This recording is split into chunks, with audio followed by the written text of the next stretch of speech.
નમસ્કાર. ચાલો આજે ધ્વનિની દુનિયામાં એક મજેદાર સફર કરીએ. આજે બધું આપણે સાંભળીએ છીએ ને, સંગીત હોય, વાતો હોય કે પછી પક્ષીઓનો મીઠો કલરવ, આ બધું બને છે કેવી રીતે? ચાલો આની પાછળનું વિજ્ઞાન સમજીએ એકદમ સરળ રીતે. ક્યારે વિચાર્યું છે કે આ દુનિયા જે આપણને સંભળાય છે એ આખી બને છે કેવી રીતે? મતલબ સવારમાં પક્ષીઓનો અવાજ હોય, મસ્ત મજાનું સંગીત હોય કે પછી આપણે એકબીજા સાથે વાત કરીએ, આ બધું આપણા કાન સુધી પહોંચે છે કઈ રીતે? આનો જવાબ છે ને, એ ધ્વનિની દુનિયામાં જ છુપાયેલો છે. તો ચાલો શરૂઆતથી શરૂ કરીએ. દરેક અવાજની એક કહાણી હોય છે અને એની શરૂઆત ક્યાંથી થાય છે? એમ સમજો કે આપણે ધ્વનિના જન્મની વાત કરવા જઈ રહ્યા છીએ. અવાજ પેદા ક્યાંથી થાય છે? જરા વિચારો. એકદમ શાંતિ, કોઈ જ અવાજ નહીં. સામે પડેલો સિતારનો તાર પણ એકદમ સ્થિર છે, કશું જ હાલતું નથી. તો આટલી બધી શાંતિ કેમ છે? કારણ કે ત્યાં કશું કંપતું જ નથી. હા, બસ આટલું જ. જેવી કોઈ વસ્તુ ધ્રુજવા લાગે એટલે કે કંપન કરવા લાગે, બસ તરત જ અવાજ પેદા થાય છે. જ્યાં સુધી કંપન નહીં ત્યાં સુધી કોઈ અવાજ નહીં. એકદમ સિમ્પલ. તો આ કંપન છે શું? કંપન એટલે કોઈ પણ વસ્તુનો બહુ જ ઝડપથી આગળ પાછળ થવું. બસ આટલું જ. અને આ એક નાનકડી હલચલ જ દરેક અવાજનો પાયો છે. અવાજની આખી દુનિયા આના પર જ ટકેલી છે. અને આ તો આપણે રોજ જોઈએ જ છે, ખરું ને?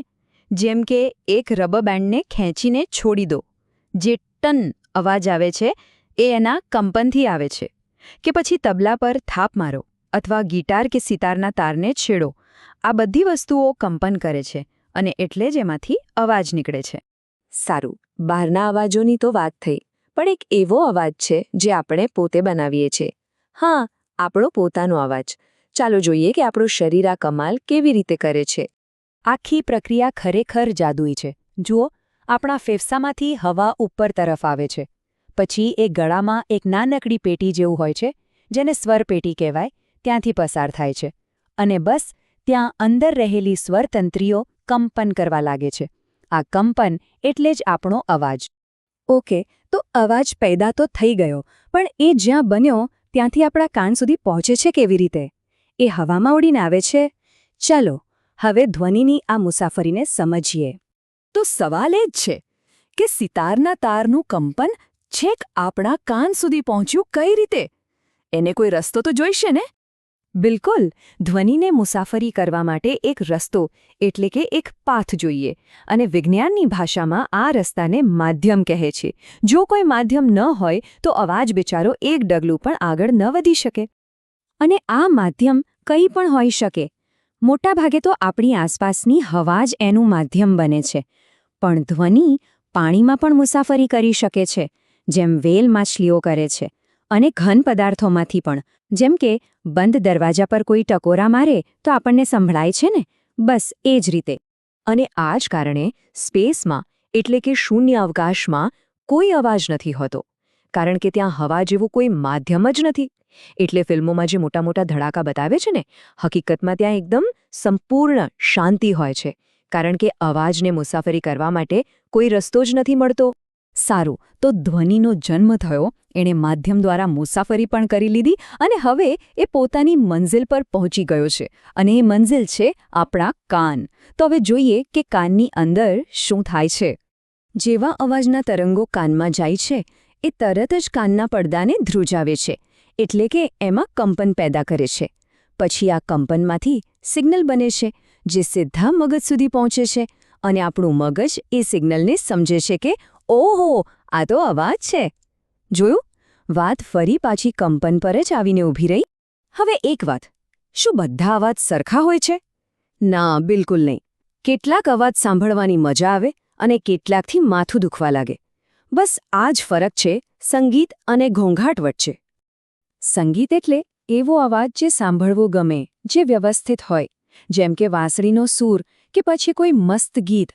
જ્યારે ઘોંઘાટ એટલે કર્કશ અવાજ જે આપણને પરેશાન કરે, જેમ કે સતત વાગતા હોર્નનો અવાજ કે પછી કન્સ્ટ્રક્શનનો અવાજ. અને આ ખાલી ગમવા ન ગમવાની વાત નથી. સતત અને બહુ વધારે ઘોંઘાટ, જેને આપણે ધ્વનિ પ્રદૂષણ કહીએ છીએ, એ આપણા સ્વાસ્થ્ય માટે ખરેખર ખૂબ જ નુકસાનકારક છે. સાચું કહું તો આપણા કાન એક સુપર પાવર જેવા છે. એના કારણે જ આપણે આખી દુનિયાને સાંભળી શકીએ છીએ. એટલે આ સુપર પાવરની સંભાળ રાખવી પણ એટલી જ જરૂરી છે, બરાબર ને? ખબર છે આપણા કાન કેટલું બધું સાંભળી શકે છે? લગભગ 20 હર્ટ્ઝના એકદમ ધીમા, ઊંડા અવાજથી લઈને 20,000 હર્ટ્ઝના એકદમ તીણા અવાજ સુધી. આ બહુ જ મોટી રેન્જ કહેવાય. ખરેખર અદ્ભુત છે. તો એની સંભાળ કેવી રીતે રાખવી? બસ થોડી બાબતોનું ધ્યાન રાખવાનું છે. બહુ મોટા અવાજોથી દૂર રહેવું. ક્યાંય લાઉડસ્પીકર વાગતા હોય તો થોડા દૂર ઊભા રહેવું. અને હા, સૌથી અગત્યની વાત, કાનમાં ક્યારે પણ કોઈ અણીવાળી કે તીક્ષ્ણ વસ્તુ નાખવી નહીં. તો જોયું, ધ્વનિની આખી સફર એક સામાન્ય કંપનથી શરૂ થાય છે અને આપણા મગજમાં એનો અર્થ સમજાય ત્યાં પૂરી થાય છે. એક નાનકડી ધ્રુજારીથી લઈને એક આખી વાત સમજવા સુધીની આ સફર કેટલી રસપ્રદ છે. ચાલો જતાં જતાં એક મજેદાર સવાલ પર વિચારીએ. જો કોઈ નવો જ અવાજ બનાવવાનો મોકો મળે, જેવો અવાજ દુનિયામાં કોઈએ સાંભળ્યો જ ન હોય, તો એ કેવો હશે? શું એ કોઈ સંગીત જેવો મધુર હશે કે પછી એકદમ અલગ જ કંઈક? વિચારજો, મજા આવશે.